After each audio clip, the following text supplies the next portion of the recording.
자, 모두들 반갑습니다. 강태공입니다. 자, 오늘은 이제 유럽 증시도 그렇고 국내 증시도 그렇고 하물며 이 코인까지도 이 파월 의장의 발언을 통해서 말도 안 되는 하락을 나타내 주었습니다. 자, 그러다 보니까 저는 이제 여러분들에게 좀 이야기하고 싶은 게 이 하락이 어찌 보면 의도된 하락일 수도 있다라고 좀 생각을 해보고 있고요. 그렇기 때문에 절대 속지 마시라라는 생각으로서 오늘 방송을 좀 시작해보겠다 말씀드리면서 방송 전 여러분들의 좋아요, 구독하기, 댓글까지는 너무나 많은 힘이 된다라고 말씀드리면서 오늘의 방송을 시작해보도록 하겠습니다. 자, 일단은 지금 시장의 하락 이유는 이 파월 의장의 발언 때문이다, 이거를 무시할 수가 없는 게 뭐냐고 하면요, 우리가 일단 사실 뉴욕 증시의 차트 나스닥 지수를 보고 간다라고 하면은 그냥 보합고에서 왔다 갔다 잘 하던 이 지수가 정확하게 이제 발언 이후에 뭐 하기 시작했습니까? 그냥 무너졌어요.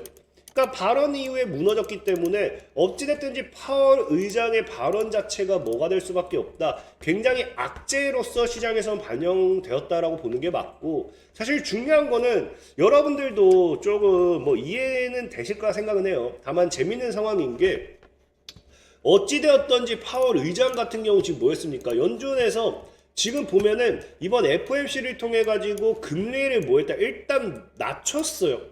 보통의 이제 일단 금리 인하가 진행이 된다라고 하면요, 이거는 시장에 이제 호재로서 분명히 작용을 해야 되는 게 분명한 모습입니다. 하지만 뭐했다? 금리 인하를 진행을 했음에도 전 세계적으로 뉴욕 증시도 그렇고 우리나라 증시도 그렇고 코인까지도 무너졌다라는 거는 우리가 금리 인하에 이제 따라온 이 발언이 가장 사실 큰 문제였죠.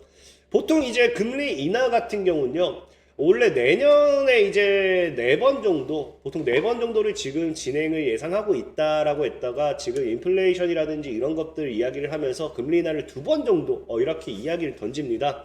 자, 그러다 보니까 사실 이 시장이 무너졌는데, 저는 애시당초에 오늘 이 파월 연준에서 이런 발언, 매파적인 발언과 함께 시장이 무너진 모습 자체도 모순이다라고 사실 얘기할 수밖에 없는 게 뭐냐고 하면은, 일단은 중요한 건 여러분들도 알다시피 이런 연준이 예전부터 뭐 했냐고 하면요, 지금 이게 PPI 이제 생산 물가 지수입니다.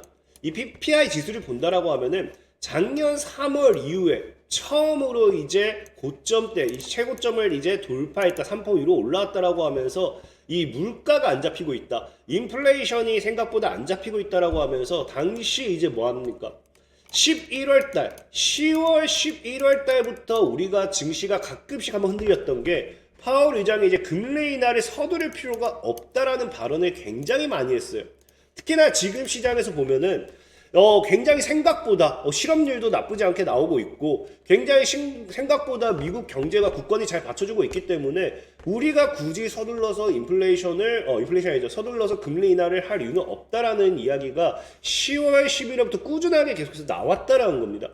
그럼에도 어제 같은 경우 어찌됐든지 금리 인하는 진행이 되었고요.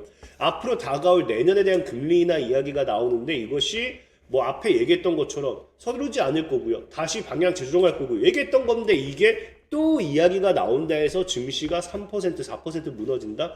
이거는 말도 안 된다라는 거겠죠.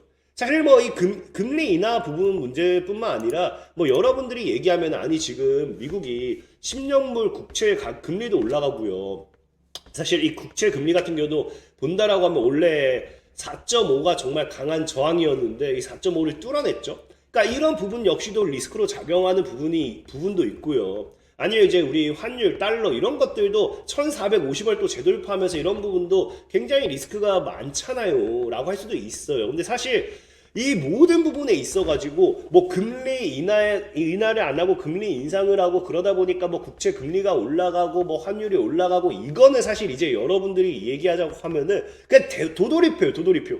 이 세계는 그냥 메비우스의 띠처럼 하나를 끊어낼 수가 없습니다. 그렇기 때문에 사실 지금은 이 세계를 보고 얘기하는 게 아니라 사실상에 우리가 뭘 보고 얘기해야 되느냐, 이 시장의 하락이 정말 금리 인하라는 이런 이 금리 인하가 지연도 아니죠.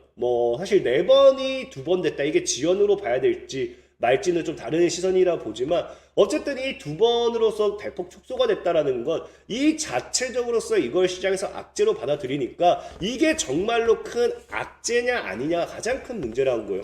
근데 저는 사실 이번에 이 금리 인하 자체도 여러분들에게 의문점을 좀 주고 싶은 게 뭐냐고 하면요. 이 파월이라는 인물이 이 금리 인하를 하는 금리 인하를 한 이유가 아니라 금리 인하에 대해서 다시 한번 매파적인 발언을 하게 된 가장 근본적인 이유가 뭐 때문이다. 지금 보면 알겠지만 사실상 파월 의장이 지속적으로 뭐 하고 있다. 나는 트럼프 전 대통령이 트럼프 관세가 인플레에 미치는 영향에 대해 상당한 연구를 진행 중이다.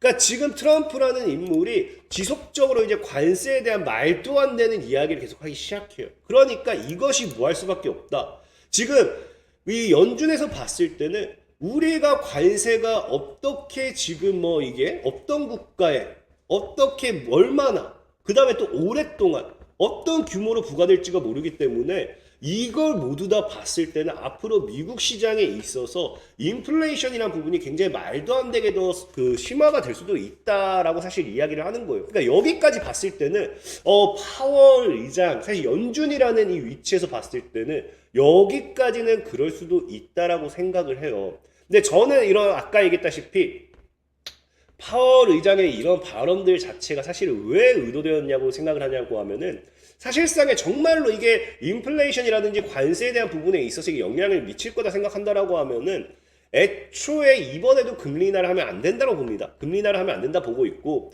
특히나 지금 여러분들도 알다시피 트럼프 전 대통령이랑 파월이라는 이 인물은 이 관계가 굉장히 나빠요. 굉장히 나쁩니다. 그러다 보니까 사실 지속적으로 트럼프 전 대통령이 취임을 하게 된다라고 하면은 이 두 사람 간의 신경전이 앞으로 이 시장에 미칠 영향이 굉장히 크다라고 이야기는 많이 해요. 근데 다만 여러분들도 알다시피 트럼프 전 대통령이 이 파월 의장을 뭐 하려고요? 계속해서 해임을 하려는 사실 뭐 이게 이론적은 가능해도 법적으로는 굉장히 어렵겠죠. 그 어찌됐든 이런 부분도 굉장히 스텝을 많이 보여줬지만 결론적으로 말하면 어쨌든 트럼프 전 대통령 같은 경우는 임기까지는 해임을 할 이유는 없다라고 이야기하긴 했어요. 다만 그렇다라고 해서 안전하다라 얘기할 수는 없습니다. 근데 첫 번째로 이런 관세라는 부분에 있어서 트럼프 전 대통령의 대표적인 정책을 또 건드린다는 거는 굳이 왜 신기를 건드리느냐라는 부분도 의문이 생기는 거고요.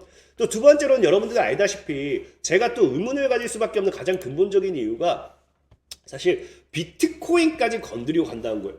여러분들도 보면 알겠지만 자 비트코인이 자 이제 뭐 금리 인하 속도 조절 뭐 이렇게 얘기 나오지만 중요한 게 뭐 한다. 파월의 비축 불가 발언이라는 거예요. 근데 재밌는 게 뭐냐고 하면요.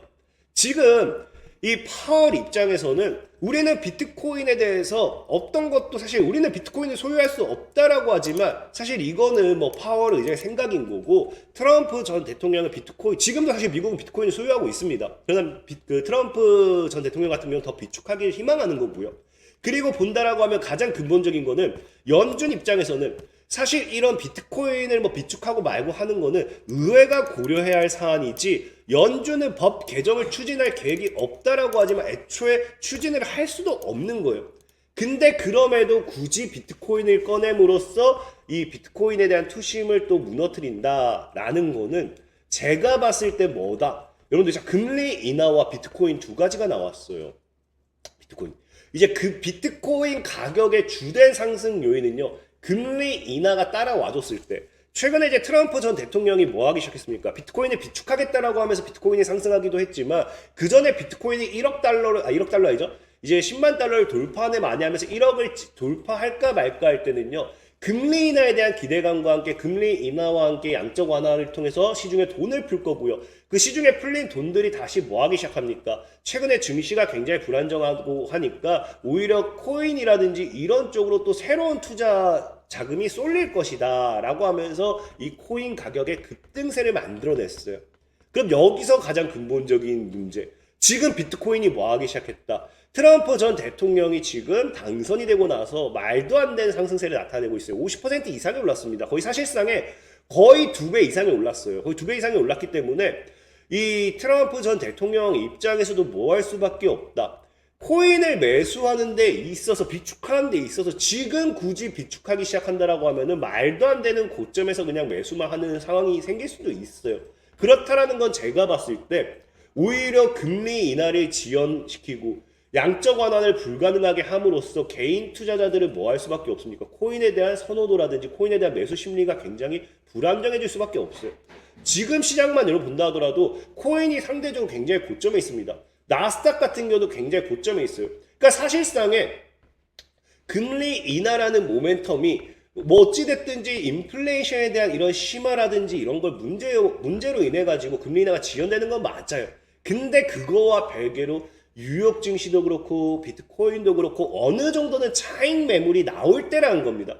지금 뉴욕 증시와 코인의 차트를 봤을 때 어떻게 차익 매물이 안 나올 수 있겠어요? 굉장히 고점들이 향해 가고 있는데 저는 오히려 이런 파월 연준의 파월 의장의 발언을 통해 가지고 오히려 뭐가 따라올 수도 있다. 차익 매물이 나올 확률이 굉장히 높다. 그래서 오히려 이런 차익 매물을 소화시키고 나서 올라간다라고 하면은 더 큰 상승을 기대해 볼 수 있지 않나 생각해 보고 있고요. 사실상에 제가 가장 근본적으로 보는 거는 지금 파월 의장 입장에서는 연준 입장에서는 굳이 지금 트럼프 전 대통령이 취임을 하더라도 나 너 건드리지 않을 거다. 너 임기 때까지 있어라라고 했음에도 굳이 이렇게 신기를 건드려야 될 이유가 있나? 그리고 특히나 여러분들 보면 알겠지만 보통 지금 트럼프 전 대통령이 대놓고 뭐라 했어요? 나 비트코인 비축할 거다 했는데 파월 의장이 나 비트코인 비축 말도 안 돼, 못해 라고 하면은 이거 보통 지금 트럼프 전 대통령 트위터라든지 SNS 지금 난리 나야 됩니다. 그냥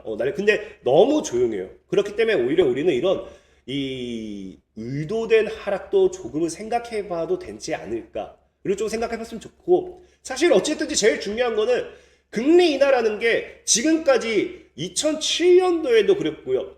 그 이전에도 그랬고요.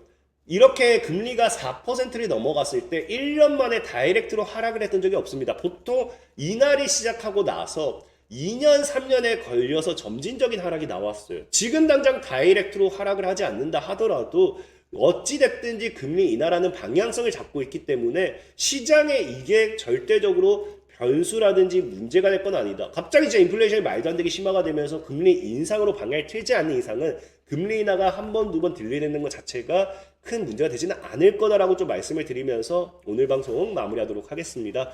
자, 지금까지 강태공 전문가였고요. 여러분들의 좋아요, 구독하기, 댓글까지는 너무나 많은 힘이 된다 말씀드리면서 자, 모두들 안녕.